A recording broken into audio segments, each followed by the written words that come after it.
जय मसीह की दोस्तों, आप सब कैसे हैं? आशा करता हूँ कि अच्छे होंगे। चलिए, आज हम पढ़ने वाले हैं मत्ती के अध्याय 25 का 31 वचन, न्याय का दिन। कृपया अंत तक जरूर देखें और वीडियो अच्छा लगे, वचन अच्छा लगे तो वीडियो को शेयर कर दे, वीडियो को लाइक कर दे और चैनल को सब्सक्राइब कर दे और साथ ही साथ बेल आइकन भी दबा दे ताकि हमारा वीडियो आप तक पहुँचे। पढ़ने जा रहे हैं आज मत्ती अध्याय 25 का 31 वचन, न्याय का दिन।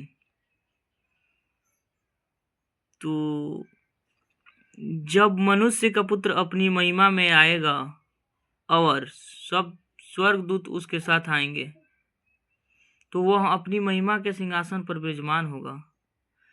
वचन के द्वारा बताया गया है कि जब मनुष्य का पुत्र यानी यीशु अपनी महिमा में आएगा, सब स्वर्गदूत उसके साथ आएंगे तो वह अपनी महिमा के सिंहासन पर विराजमान होगा। वो अपनी महिमा के सिंहासन पर विराजमान होगा और सब जातियां उसके सामने इकट्ठा की जाएगी। और सब जाति लोग, हम लोग जितने लोग मसीह भाई बहन लोग हैं या संसारिक लोग हैं, सब लोग इकट्ठा किए जाएंगे। और जैसे चरवाहा भेड़ों को बकरियों से अलग कर देता है, वैसे ही वह उन्हें एक दूसरे से अलग करेगा। यानी कि जब प्रभु का आगमन होगा उस समय की बात है, न्याय का दिन होगा। उस दिन जब प्रभु यीशु आएंगे बादलों पे, तो उस दिन न्याय का दिन होगा और अपनी महिमा में आएंगे।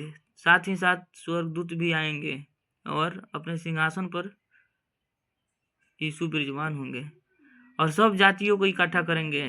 और जिस प्रकार भेड़ को बकरियों से अलग किया जाता है, चरवाहा जैसे भेड़ को बकरियों से अलग करता है, वैसे ही वह उन्हें एक दूसरे से अलग करेगा।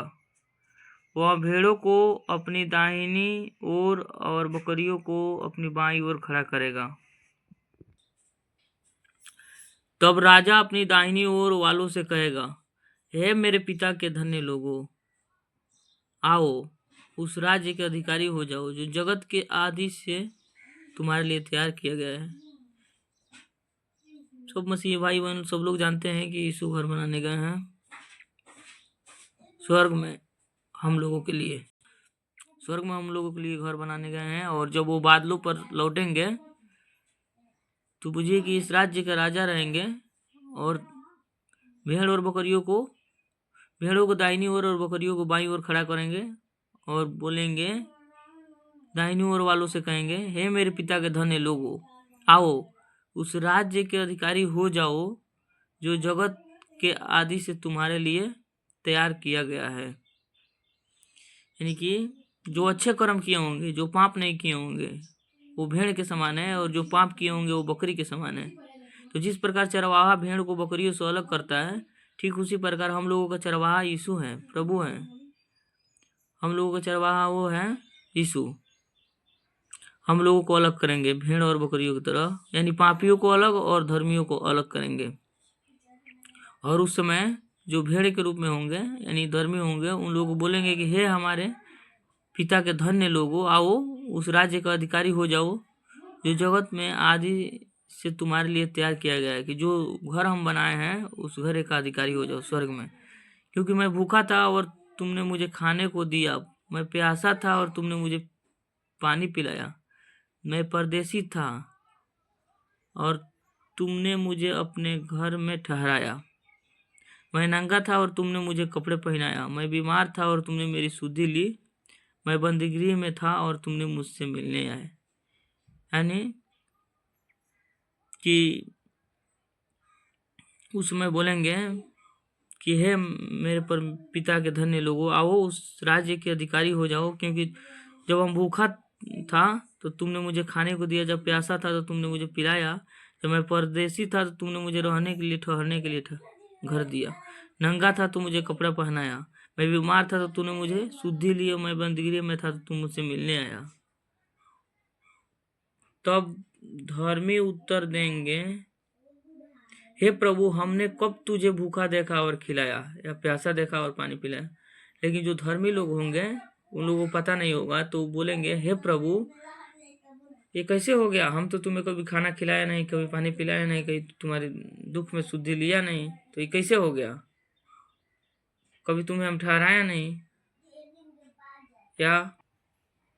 नंगा देखा और कपड़े न पहनाए, इनमें कब तुझे बीमार या बंदीगिरी में देखा जो तुझसे मिलने आए? तब राजा उन्हें उत्तर देगा, यानी कि यीशु उत्तर देंगे कि मैं तुमसे सच कहता हूँ कि तुमने जो मेरे इन छोटे से छोटे भाइयों में से किसी एक के साथ किया, वह मेरे ही साथ किया। तो यीशु बोलेंगे, वहां पे राजा वहीं रहेंगे, यीशु राज्य का, उस समय न्याय के दिन। तो बोलेंगे कि तुमने जो एक तुच्छ लोगों के, यानी छोटे से छोटे लोगों की आवश्यकता पूरा किया, वह मैं ही था।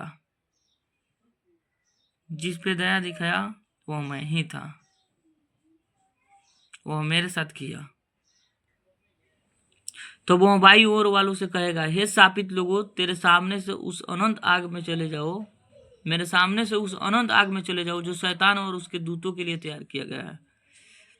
यानी कि तो वो बाई ओर वालों से कहेंगे, यानी कि जो बकरी के समान होंगे, जो पापी लोग होंगे, उन लोगों से कहेंगे, हे शापित लोगों, मेरे सामने से उस अनंत आग में चले जाओ जो शैतान और उसके दूतों के लिए तैयार की गई है, क्योंकि मैं भूखा था और तुमने मुझे खाने को नहीं दिया, प्यासा था और तुमने मुझे पानी नहीं पिलाया, मैं परदेसी था और तुमने मुझे अपने घर में नहीं ठहराया, मैं नंगा था और तुमने मुझे कपड़े नहीं पहनाया, मैं बीमार और बंदीगिरी में था और तुमने मेरी सुधि न ली।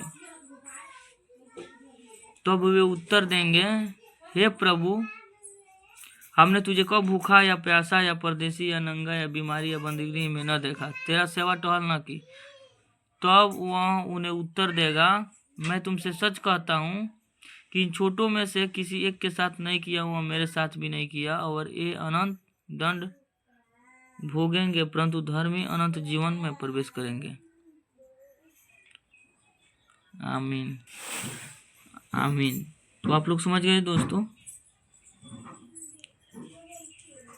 कि इसमें तुच्छ से तुच्छ लोग जो भी हैं, कोई भी हो, उसकी हर समय हेल्प करना चाहिए, साथ देना चाहिए। परमेश्वर का मानना यही है कि अगर हम छोटों को गरीब देकर लौटा देते हैं, उसकी सहायता नहीं करते, तो बुझिए हम प्रभु की सहायता नहीं कर रहे हैं, प्रभु के समय हम काम नहीं है। इसलिए हम लोगों को सबसे मिलजुल कर रहना चाहिए, सब किसी से प्यार से रहना चाहिए, और इस वचन से यही सीख मिलती है कि हम लोग हर किसी का सहायता करें, भूखा को खाना दे, प्यासा को पानी दे, परदेसी को रहने घर दे, नंगा को कपड़ा दे, जो बंदीगिरी में जाता है उसके साथ जाकर सेवा टहल करें।